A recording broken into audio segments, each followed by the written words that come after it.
Hey everybody, we are live here at iShook Comics, and we're loving it as we're growing and growing. We're getting connected with the best players in the industry. That's right. So today we have with us Mr. Mike Barron and our great Al Nickerson. We're gonna learn a lot about them. I'm coming in not knowing nothing about them. Ben knows them all. So we are here to start and learn. So Ben, start it. Who do we introduce first, and where do we start?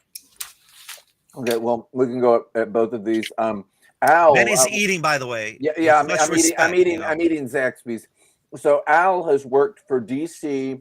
He's worked for Nickelodeon. He's worked for Archie Comics. Am I leaving anything out, Al? Marvel, MTV Animation, and Warp Graphics.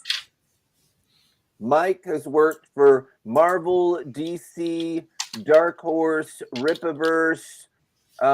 What am I missing? I mean, there's like a bunch of comic labels. What am I missing? Malibu,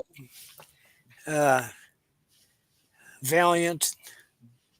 But for the last 20 years, I've been self-publishing, and I think I'm doing the best work of my career because as we get older, we should get better, and I'm excited about it.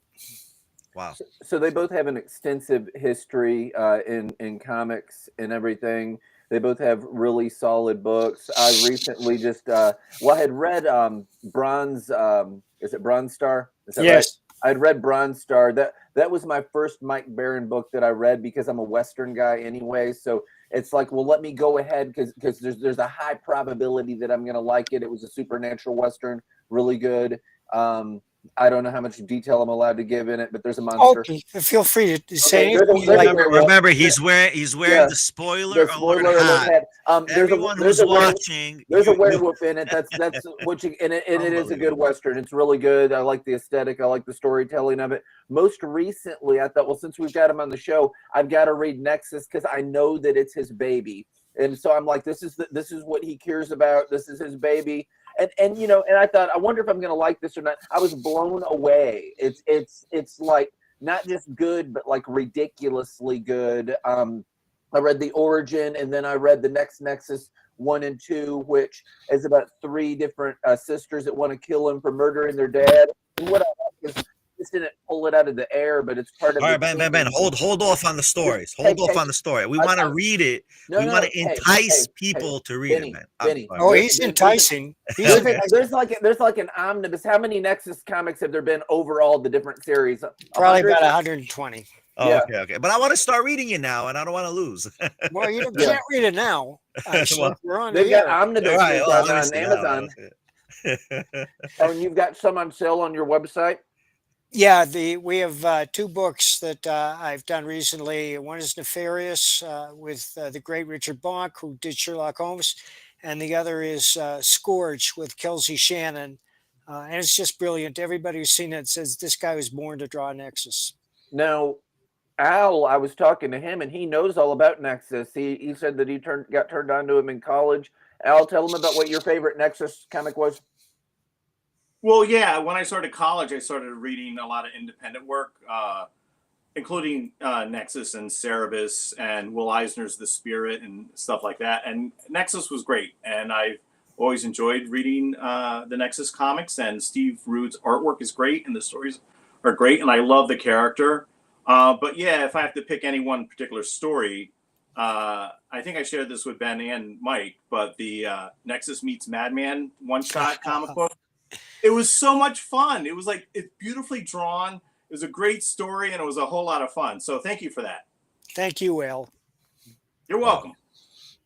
Now I'm just curious about this, and then I'm going to. Let me ask a question, Ben. Let me ask a question. Let me ask a question. All right, because it's so I want to first ask Mr. Barron. All right, so what brought you in to comics, and where does the passion come from? And I'm going to ask the same question to Mr. Nickerson, right? What brought you into comics, and where did this passion come from? Because listen, I grew up with comics also, obviously Marvel, DC. Who's not a fan, right? Like, I mean, come on, right? Well, I don't know. I'm not going to say. I mean, maybe the more you into it, you decide different, right? But That's my question out there. Let's get that. Uncle Scrooge brought me into comics, and I've always been a writer ever since I was a little kid. And I bought a John D. MacDonald paperback in a cigar store, and I'm standing there on the street looking at this book in my hand, and I had a revelation. I said, this guy's not writing for his health. He's doing it for a living, and that's what I want to do. And so the bug was the bug bit. And I've been writing ever since. I started writing professionally right out of college. My first job out of college was smoking marijuana for the government. I moved to Boston because I heard there were a bunch what does that mean? Well, I'll tell you. Yeah, alternative news weeklies there, and I respond to an ad in the back of the Boston Phoenix looking for volunteers to live on a hospital ward for months, smoke dope every day, and take a battery of tests. It was just like college. So I did that. And when I got out, I wrote it up and I sold it to the Boston Phoenix. And a couple of months later, they hired me as their music editor. I've been writing about music ever since, too. I love music. Wow. I broke into comics in 1981 when I created Nexus with Steve Rude. We were in the right place at the right time. Capital City Distribution, the second largest distributor in the world, wanted to publish their own book, and they said they wanted a costume superhero. So I brainstormed Nexus, and I wrote the first 12 pages as I wrote comics for 20 years, which was by drawing each page by hand. Each page, when I say drawing it, I mean drawing it, completely illustrating every panel. I'm not a good artist, but I'm good enough that people can tell at a glance what I'm drawing. And then I added the word balloons, the captions, and whatever directions it needed, and looked at the next panel. And I thought, what happens next? What is the next logical development in this story that would intrigue the reader? And for anybody who wants to create comics, I recommend trying this. Whether you can draw or not, you can use stick figures. It's an invaluable lesson because it teaches you so many things. It teaches you how much weight the page can bear. And most importantly, it teaches you to think about what happens next, which is the most important question in fiction, because if the reader doesn't care, he's not going to turn the page. So I proceeded like an inchworm from panel to panel, always thinking, what happens next? What's the logical development? And the logical development is not always obvious because there are twists and turns in every narrative. And when I completed the 12 pages, I gave them to the dude. He penciled, inked, and lettered them, and we showed them to the boys, and they said, all right, now we need 20 more pages, and we were off and running. Wow. What about you, Mr. Nickerson? That. By the way, I don't know, how can you beat that? I mean, can you beat that? I hope you can. Smoking marijuana for the government, when it took years for them to get it legal in New York. Well, go ahead. Yeah, I don't use recreational drugs, but when I was younger, my parents were very supportive of me reading comics and drawing, and they encouraged that. And I think one of the earlier comics I have ever read when I was a kid was an issue of Detective Comics, and there was a backup story in there by Walt Simonson and Archie Goodwin featuring Manhunter. Yes. And I thought it was so good. And the last issue of that, or the last chapter of Manhunter's story, was like I think the full issue of Detective Comics.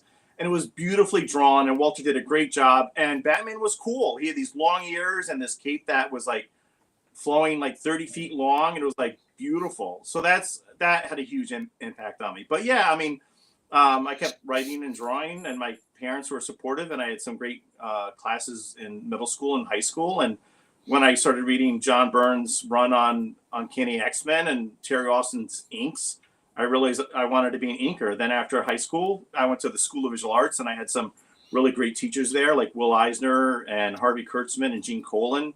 And they really helped me in regards to creating comics and working out my craft.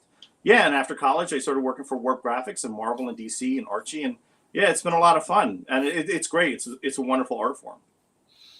Wow. Benny? I'll give it to Ben. Go ahead, Ben.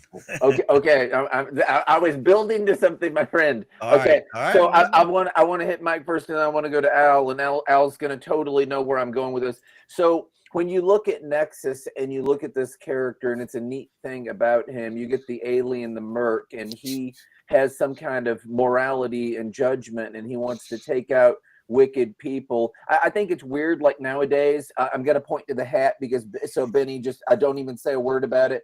The last episode of Superman and Lois just happened, and Lois was the one that performed a wedding. They didn't even have a minister doing it. It's weird because they don't have like the religious beliefs or whatever of anybody anymore. I think they had that way more with Daredevil or whatever back in the day. How does any of that impact Nexus and that comic, Mike? You just killed Nexus Lois is a very conservative storyline. I've written about this before. In fact, I have a whole column about it. But if you read Nexus, you'll learn that he's against authoritarianism. He's against tribalism. That's probably the biggest hang-up. Nexus sees people as individuals.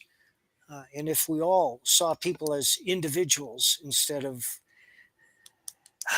white oppressors or needy invaders or something, the world would be better off. In fact, the United States is the success that it is because it was the first country in history to put the primacy of the individual before the government. And that theme runs through Nexus. There's also the theme of retribution. And that gets a little fuzzy around the edges. I'm writing a story now where Nexus regrets some of the executions he carried out because the people that he killed, when he killed them, they were not the same people they were when they had committed their crimes. But anybody who reads Nexus understands that it has a conservative point of view. It's not heavy-handed. It doesn't relate to local politics or current politics. So it's not risible. It's just part of the story. I have to point out that my first goal in any of this is to entertain, and I never lose sight of that fact. The story must be entertaining first and foremost. And whatever point of view that enters into the story happens to do with my third rules. Number one, my job is to entertain. Number two, show, don't tell. Number three, be unique. Well, we're all individual human beings, and we necessarily bring our own experience to whatever it is that we write. And my experience has been that conservatism works. It produces the greatest amount of wealth. And I think that the United States is proof of that. And it's the reason that so many people are dying to get here is because for a long time, the primacy of the individual to innovate, to create companies, to create wealth. That's where wealth comes from. It comes from the fact that if I build a better widget, I can get rich. Now, there are a lot of people out there that are criminals and abuse the system and scammers, especially now that we have the internet. I'm not talking about that. I'm talking about decent citizens, decent human beings who have respect for others and don't intend to cut corners or break laws. But today, and this is another theme of my work, is that there's so many laws enacted by the tapeworm class, and that's what I call people who go into politics, that it's impossible not to break a law. Virtually every minute of the day, you're breaking some law so that the tapeworm class can come to your house at dawn while CNN films it and drag you out in chains for some imagined transgression and then throw you into prison. And that's how they maintain their power. Very slowly, the United States is turning into a totalitarian nightmare. But now that's stopped. It's come to a screeching halt because they weren't able to control the election like they have in the past, and the people have spoken. So now we've got a second chance, and we can all breathe a sigh of relief, but we all have to work hard to maintain the primacy of the individual and shrink the size of government. Sorry for the lecture. No, it's all good, all good, all good. Amen, amen. so Al, you created this character, Rebecca Stern. She gets the Sword of Eden, and specifically, she's Jewish. Her faith is important to her. All the biblical stuff that you have, the Garden of Eden and the demonic and the angelic and so forth. Talk to us about how that plays out in comics and how you think that it impacts things. Well, first of all, I want to say that I totally agree with everything that Mike Barron just said. And you don't often see comics that are like that nowadays. You have a lot of crazy woke content in film and comics and television, and it's quite terrible. As far as the Sword of Eden goes, yeah, it's an action adventure graphic novel series, and the first 2 volumes are out and on sale.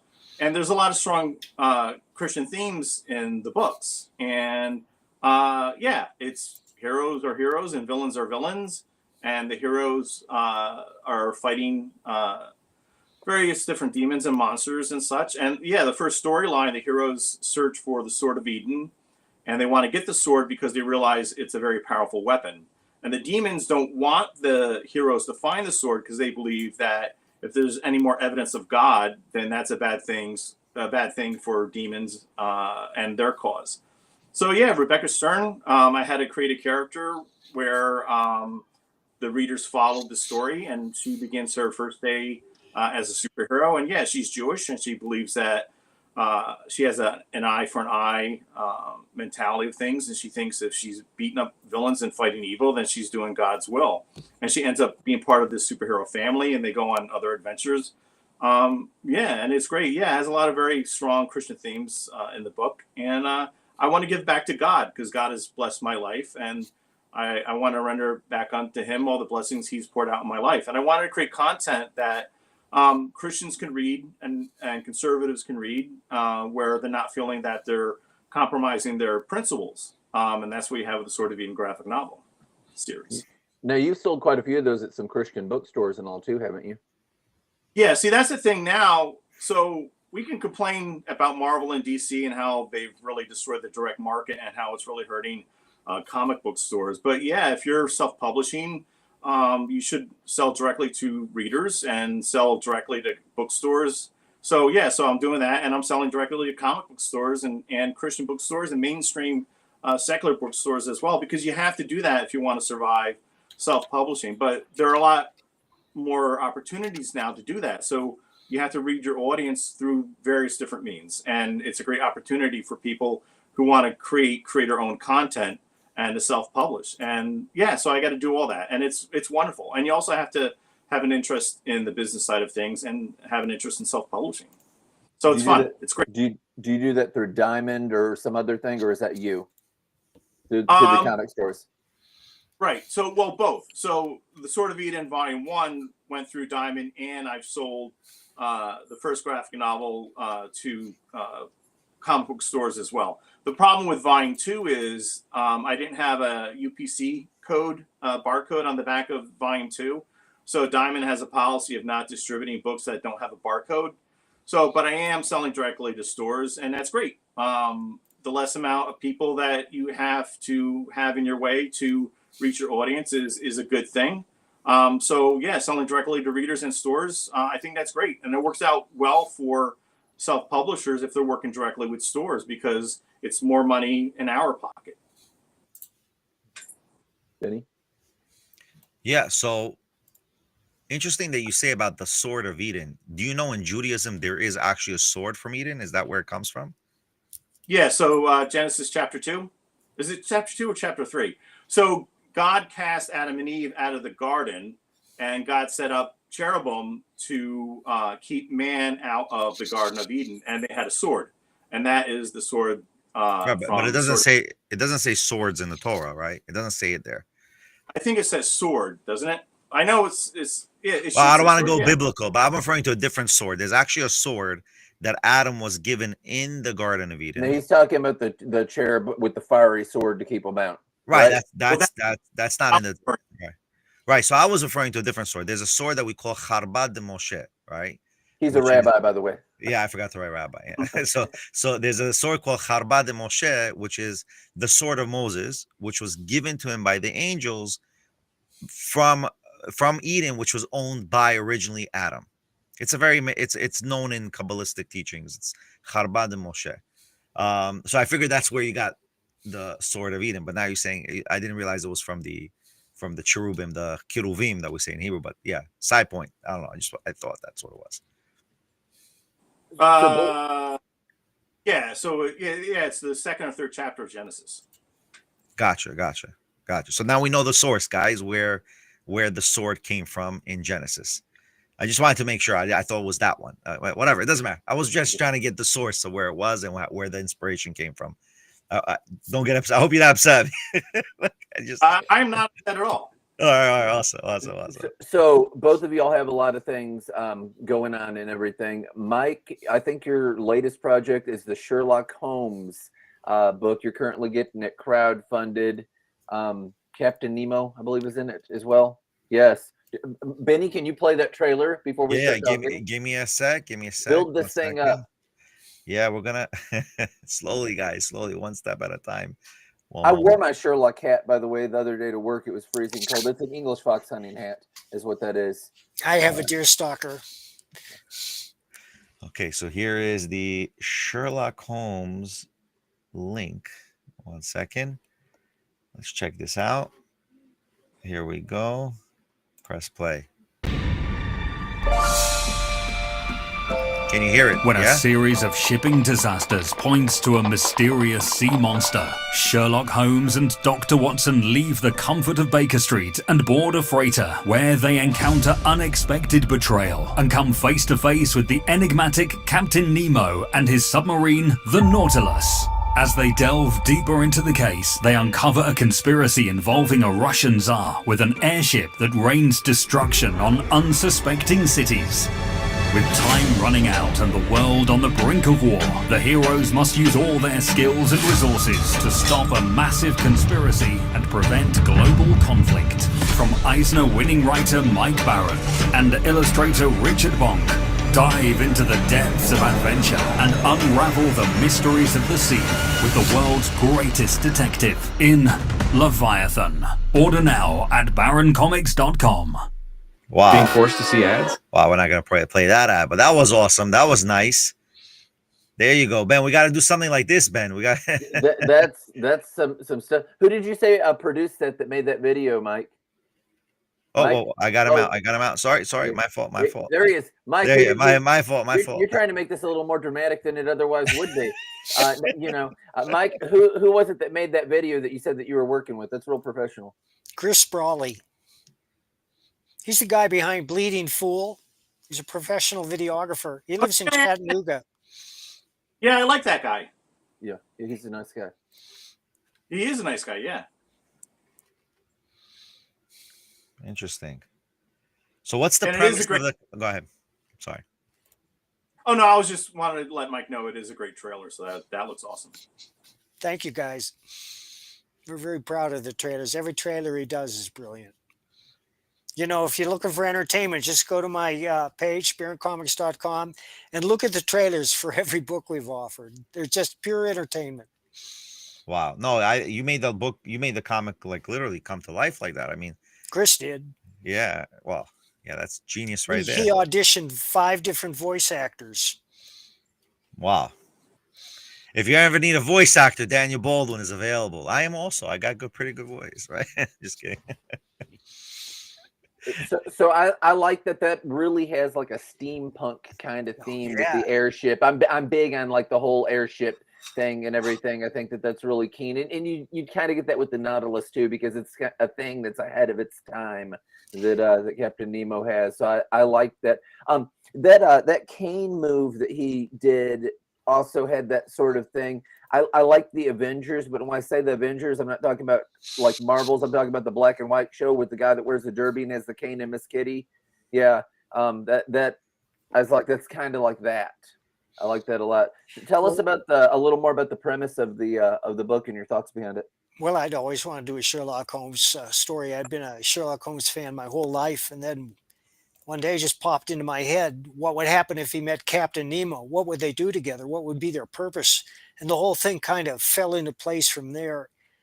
It's 72 pages long, and there are some people in there that I can't mention because I want them to come as a surprise. And believe me, when the reader comes to them, their head will explode in delight when they see who's in this story. But it's not spaced out. You know, I'm one of those guys that I want everything in the story to advance the story, so I don't tread water. And you see that in a lot of comics. You see them treading water. I'll read a comic and and you'll see a full page spread for a talking head. Nobody wants to see that. You should save your full page spread for an event. One of the best events is discovering a lost civilization in the jungle. That's always worth a full page spread. Explosions aren't. If you've seen one explosion, you've seen them all. And there's some explosions in this too. We give them space. We don't squeeze them in. But I think a third of a page is enough. And then I look at my friend Chuck Dixon, and his book is filled with double page spreads, and I'm trying to learn how to do that. But I have to justify that double page spread with a lot of action, which I can do. But it's just I don't cram the action in. I have a 5-page limit for most pages, and then frequently I'll go to 2 or 3 pages when the action requires. Occasionally I'll go to 6 pages. When I started reading comics, I don't know if anybody noticed or remembers this, but Marvel was 9 panels per page, and then they went to 8 panels per page, and that was pretty rigid dogma for many years. Of course, they'd open it up. Kirby would open it up when he had to do a big action scene, but they did divide the page a lot. A comic story has a pulse and a rhythm all its own, like a good pop song. And that means that sometimes you do the tonic, and that's where you have characters talking. And then you come to the hook, and maybe that's where a spaceship crashes it through the roof. And then you come to the resolution, which is where all the good guys get together and fight the spaceship or something. And that demands that you open up your scenery. So I try to maintain that throughout the story, because the story is a dynamic narrative with a beginning, a middle, and an end. And by dynamic, I mean the story is constantly in flux. If it were static, if the hero was happy and had everything he wanted in life and everything was perfect, there would be no story. It's adversity that sets the hero on his path. First he's up, first he's down. So you have a series of tensions throughout the story, which you could see in any good network TV show. You'll notice that they often end the segment before the commercial on a little cliffhanger, which is what a good novelist does with each chapter. He plants the hook for the next chapter. You have to know how to do that. And I know how to do that. And so that's how the story unfolds, event after event, with action and then relaxation and then intrigue, and you just keep going at it. You mix everything that's human into it, romance, action, which some people say is other people sex and violence, but we call it romance and action. And you totally know how to do that, man, with all the pacing and everything. I mean, again, you're a great writer, and I think that people make their mind up pretty quick. I don't know if everybody's like me on something, and it doesn't necessarily mean that somebody like can't write, because, for example, like Tom Clancy sells a lot of books, but he's not my style. I know. And I prefer like talking about the wind rustling through the trees and prose, rather than like the tech gun junkie talk that he talks. It's almost like if you're talking like heavy car mechanics, and you're just not like with that, and you just don't get it or whatnot. There have been certain different writers in comics, I don't know that I'll drop names because I'm talking negative talk, that I'll hear their name and I'll think, oh, I've heard of them before, don't really know a lot about them, but you'll pick it up, and if it just doesn't like do it for you, you think, are they having an off time, or are they not as good as I thought maybe they would be? And then you kind of slowly walk away, and you think every time you see that person's name on a book, it's like the last one was so meh. And Mike, you've left a good impression on me. You make me want to read more Mike Barron stuff, and I mean that's good. That's good writing. I won't say who the other person is, but all of y'all would know him. He's a big deal. It was a DC book, and I saw a book and I thought, hey, I might like it. I picked it up and I thought, I'm not going to read that guy again. And again, this is somebody that's been on a lot of book things, and I thought maybe they were off, maybe not. We could talk about it privately. I don't want to say their name. But yeah, Al, man, I had read your Sword of Eden a while ago. I need to get the next one. The sequel is out now. It looks like you've got some ninja stuff going on in the sequel. Is that accurate? That is very true. So there's 2 versions of Volume 2. So Volume 2 is called The Sword of Eden Shinobi. So there's a standard cover, and that's $19.99, and then the Trump variant cover, which is $29.99. Yeah, so Shinobi is the original name used for ninja. Shinobi actually means nin in the word ninja. So our heroes get together and they want to bring down the Scarred Fist Ninja Clan. So they travel to Japan and they fight ninja in this old Japanese cemetery, which is a lot of fun. So yeah, so there's a lot of ninja and fighting, and yeah, so that's a lot of fun. It's interesting because the whole battle takes place in a Japanese cemetery. So I had to create grave markers, headstones with Japanese names on it. So I was able to find a website where you can type in an English name and it'll give you the translation in Japanese. So I put all these names on all the different headstones. But unless you read Japanese, you probably can't figure out. We have somebody at iShook. Yeah, we do. But I was put like, people like some characters in comics, I put their names on, like Jason Todd and Elektra and Gwen Stacy and people that I actually know. And then there's a lady at my church, and she's from Japan, and she was very helpful with her input and her advice on things. So yeah, it's great. It's all the stuff I love in comics. So, that's excellent. And I like that you have nosferatu in one of them too. I'm looking forward to that movie. Yeah. So I like Dracula, and again, and it's like a weird thing now because nowadays it's like, hey, let's have sympathy for the devil, feel bad for the villain. Dracula means son of the devil. He's a legit bad guy. He's legitimately evil. The book totally has like religious connotation because they want to save his soul before they kill the monster and talk about like the hope in his eyes before he died. So it's a neat novel. I like old books. Well, I got really tired of the fact that in fiction, vampires are usually portrayed as very sympathetic. You have stuff like Twilight and the Vampire Diaries and that kind of stuff, which I really don't like. So vampires are monsters and they make for great villains. So yeah, in this volume 1, the first graphic novel, I had to show that the characters progressed a bit. So I had to come up with a quick fighting adventure. So I decided to use Count Orlok. So the characters meet and they battle Count Orlok in that story. It actually ended up being more pages than I thought. So it ended up being like 11 pages. But yeah, but my point really was that vampires are monsters. They're evil. They should be used as villains. And that's how we should portray them in works of fiction. But you don't see it. Yeah, all the Vampire Diaries and all that kind of, and Twilight, that's just crazy stuff. As far as the new Nosferatu that's coming out, it looks a little creepy for me. I had some interest in it, but I watched a couple of trailers and it seems kind of creepy. So I don't know if it's really. Did you watch The Last Voyage of the Demeter? I did. I think it's fine.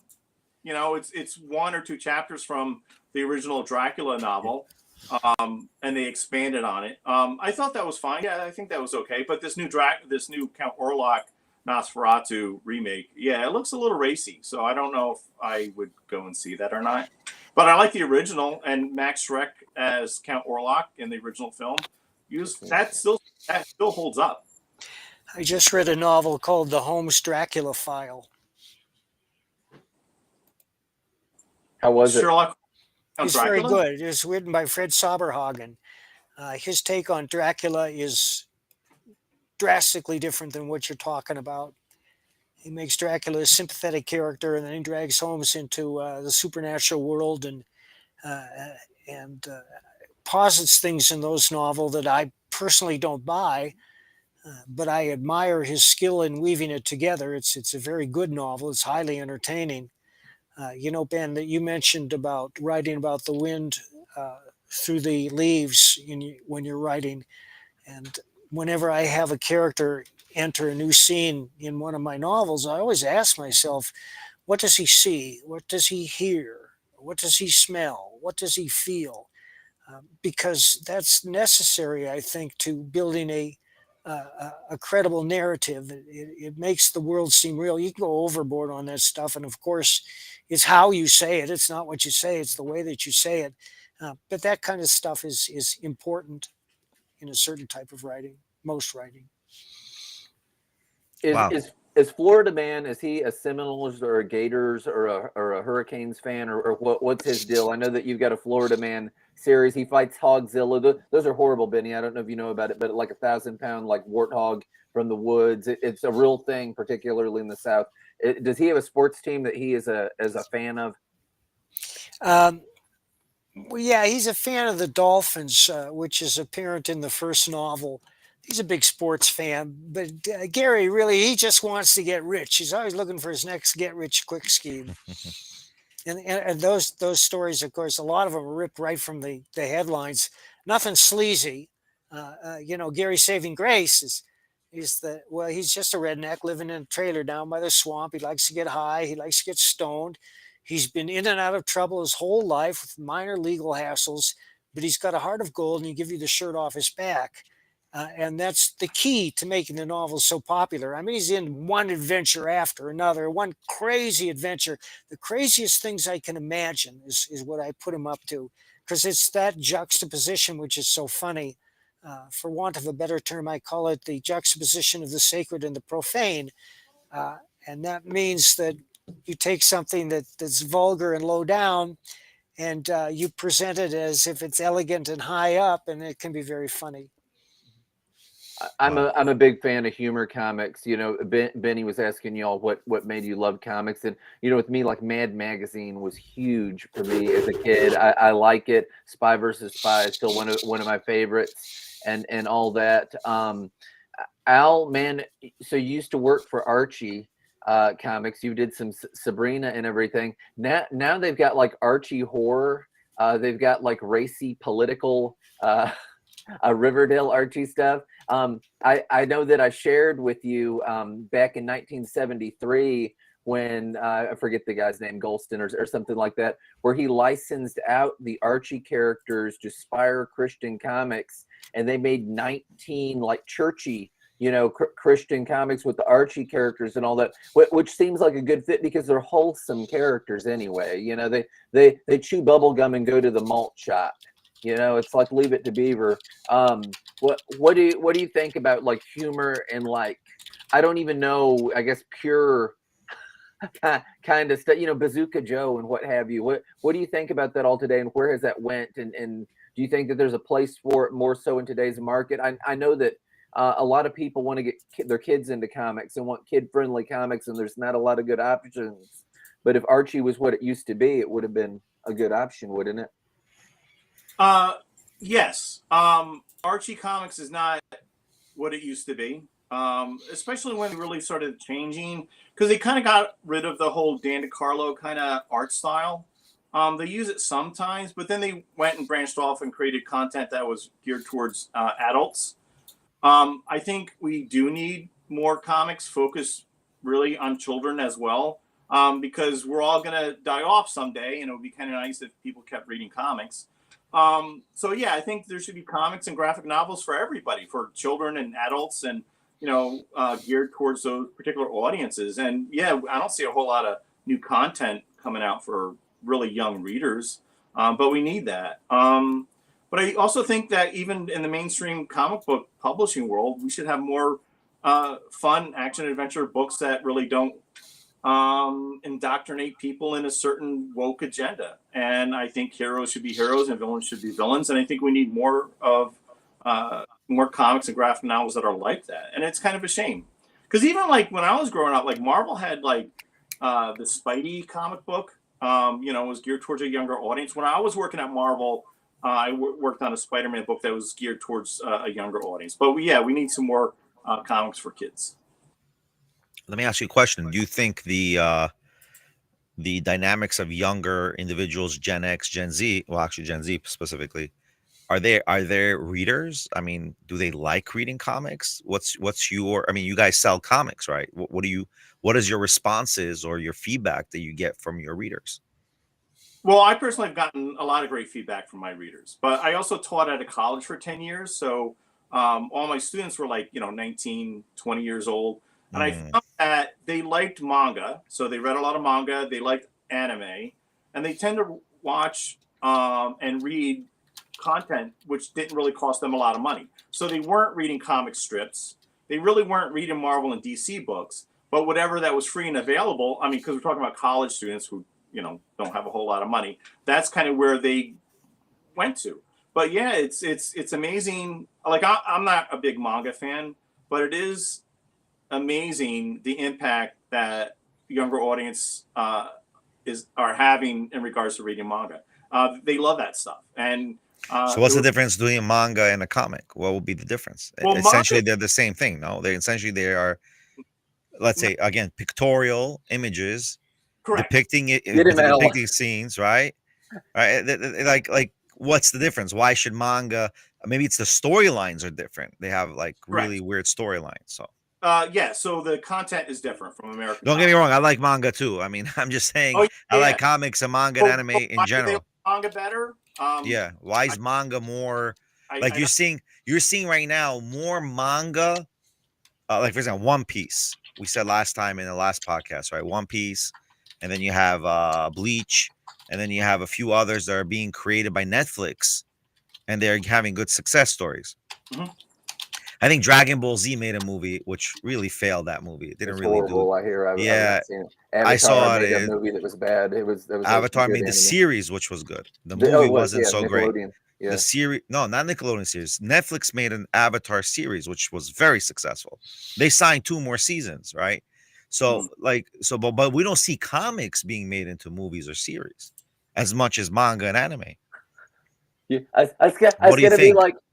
No, I want to say, like, and then this for also Mr. Marin. Like, what do you guys think? And, yeah, I'd like to hear whoever. Well, a number of us have been blacklisted, and there's no chance of Hollywood ever adapting any of our works. But now there are other avenues. For instance, I know a producer who's taken out an option on Biker, and he's very excited about another one of my properties. And I'm creating some other properties which I think will have legs. But if they do find legs, it's not going to be through the Hollywood system. You know, I have recently written a novel. It's called Seer. And it's about a young man who can read minds when he's touching you, and how he goes to Hollywood to expose pedophiles.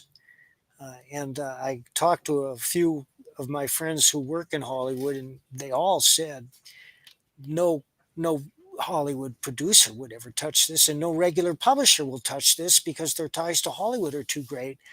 But if you publish it yourself, it could be very big, and so I'm going to do that. That's awesome. Wow. You need. I can support in anything you want. I mean, I was gonna be like, I'm ready. In Hollywood. I'm ready to help in that movie. That's a series right there. Yeah. We don't have to go to Hollywood. I'm very proud of the novel. It's by the way, you can go to. How I got it written. There's other studios you can go to. You can go to Mark Wahlberg's studio. We'll see. Wow, that's awesome. Yeah. I like that premise of that story. I really loved, just on TV. First up, I thought that Daredevil was one of the better superhero like live action series. Where on Netflix? Netflix made it back when. Yeah, they say they want to bring it back. I don't know how that's going to be. But no, they're going to bring it back on Disney. I know they're supposed to bring back Born Again. It'll involve writers and all that. The actors did great. I don't know. Anyway, in season 2, I loved how they brought the Punisher in. It felt like the Punisher should feel. Mike, you've written some Punisher. There's a lot of people that don't like that character, but I think money. I bought the Horseman comic that Rippaverse had. I enjoyed it, that Chuck Dixon wrote. And the selling point of that is this is like a Punisher character. This is like a Death Wish character. He doesn't really leave a lot of bad guys alive. They're terrible. Like not just jaywalkers, but legitimately terrible, selling drugs to kids, gunning people down, and he shoots them dead. He's military. Talk to us about your experience with the Punisher and how you feel about the character and that. Well, I'm disgusted with what Marvel has done with the Punisher. That's why I created Private American. Private American is on my store at baroncomics.com. It's what the Punisher should be doing today and would be doing if I wrote him. What is that? He's down at the southern border, intercepting the flow of human traffickers, drug smugglers, and terrorists. He's forcing me to buy this book. I want you all to hear this. He is forcing me. Go ahead. And, the moment I announced that, The hate campaign from the left landed like a thermonuclear bomb. The Daily Kos, which is a far left hate site, wrote an article headlined Punisher creator Mike Baron releases another racist AF comic book. Well, first of all, I didn't create the Punisher, Jerry Conway did. Secondly, the purple-haired woman who wrote this had never read anything that I've written. She still hasn't. She hadn't read Private American because it hadn't been released yet. She just looked at the hook, which is he's on the southern border, and that's all she needed to know to go into her hate-filled rant trying to cancel me. Yeah, that's a mistake. In any intelligent person should not make any write-up or journalistic article, if you call it journalistic. She's not journalistic. Right. Yeah. I mean, unless you have to read the comic first. Like it's like a food critic criticizing a restaurant and has not eaten one meal or one taste of the chef or of the restaurant's production. Well, I would recommend you actually taking a look at the article. Here, I'll show you the headline. I'll put it in your Twitter feed, Ben. Okay. Benny, what you got to do is you got to make a Star Wars series, but have people in it who have never, ever watched Star Wars. No, just come up with a new legend, you know. I can't say they've destroyed Star Wars. I haven't. I saw a couple of the more recent movies. I didn't like them, but you know, there's always new stuff coming out. The way Hollywood feeds like a vampire on everything they've done before, recycling, remaking over and over again, as if there are no new ideas. It's shocking. Well, but I don't think that's because there's no new ideas. I think they're afraid to bank on new ideas. It just makes it much easier to bank on a already developed project that already makes money and already has a fan base. Well, now start creating a new fan base, right? Like we're trying to do this, me and Ben, with our comic, right? Super Black, and it's going to take time till people like that new fan base, and we were able to like our goal is right now to create our own comic, but then license other comic characters, right, to join our comic as well, so we can do like a kind of collaborative kind of thing. But Disney is not going to do a cross collaboration with anybody, right? These big companies are not going to do that.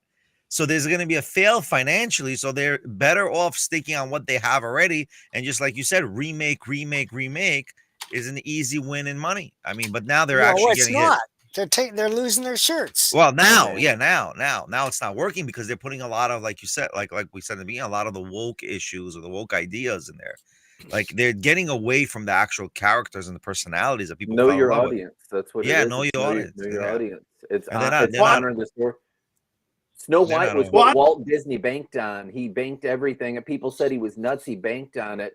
Charlie Chaplin and everybody had tears in their eyes over the Snow White movie when it came out, saying how brilliant of a cartoon it was. You know, it moved better than, you know, their legs weren't spinning in circles. It was a fantastic. It's a brilliant cartoon. You know, I loved it. I loved it as a kid. I love it now. There's a lot of Disney stuff that I love. My favorite movie that I thought was Disney as a kid is real dark, but it was a defected Disney artist. It was The Secret of NIMH. But I mean, there's a lot of old Disney movies that I really liked. You know, they were patriotic and everything. Al? Well, you guys had mentioned that you need to know your audience, but as far as Hollywood goes, I don't think they like their audience. You know, that's right. They don't like their audience. No, they hold us in contempt. They don't like the original stories. They don't like the original source material. And they're pushing an agenda. I don't know if they're pushing an agenda fully. I mean, I'm sure some are. I'm sure some are, but I'm also sure that they're trying to get a different audience to be attracted as well, right? I learned in life, people can have, in my experience, right? You know, I'll quote it, my experience as a rabbi, right? People can have a dual intention. They don't have to have one only intention, right? You can have a dual intention. You can say, oh, I'm doing this, but oh, great, I can end up having this and this happening as well. Right. So listen, I think we're going to close out this, but I want to, can we do this to be continued? Is it possible? Are you guys, we're interested? Yeah. Cause there's a lot to talk about in this industry. And there's a lot that we can develop as a brand new industry. We don't need to be, like you said, if these big companies have the agendas of their own, we can create a collaborative industry of our own, like a collaborative group of our own and community of our own to develop our own projects and make them as movies or film as well. I mean, don't forget iShook Productions, iShook Productions. So I want to call out, first of all, everybody get to the QR code for Sherlock. Do not forget to get to the store, Nexus comic store. I put the sleeve. That's a yeah, I'm sorry. It is the easiest one to get to. The easiest one to get to the store. Next is Mr. Al Nickerson's what do you call it? The Sword of Eden, Volume 2. Right here is the QR code, goes to his store here, and here's the link to the top right here. Sword of Eden on the top right there, guys. Please support our new friends, Mr. Mike Barron and Al Nickerson. And don't forget, guys, we also have our comic Indiegogo running. It's probably going to continue. Support our fundraise, Super Black. And we have actually, where's the other Super Black? Okay, support here in the left corner as well. Here's our support. And we just released our Kindle version of Super Black. And hopefully by tomorrow, we'll have our print-on-demand version available on KDP, which is Amazon, which we'll share on our social media channels. Please, I ask everybody, do not forget to go below on our YouTube descriptions and all our other social media descriptions. Look up Mr. Barron, look up Mr. Nickerson, look up us, look up Ben, and the great things that we're saying, the stories that are out there. I think with stories, we create some sort of escapism for readers. You know, they have difficult times in life, and a comic can just, ease a person's mind for a minute. And that's the beauty of comics. That's the beauty of the new worlds that we're presenting to all our readers and our customers. May God bless everybody, and God bless America. Thanks, guys. Thank you all.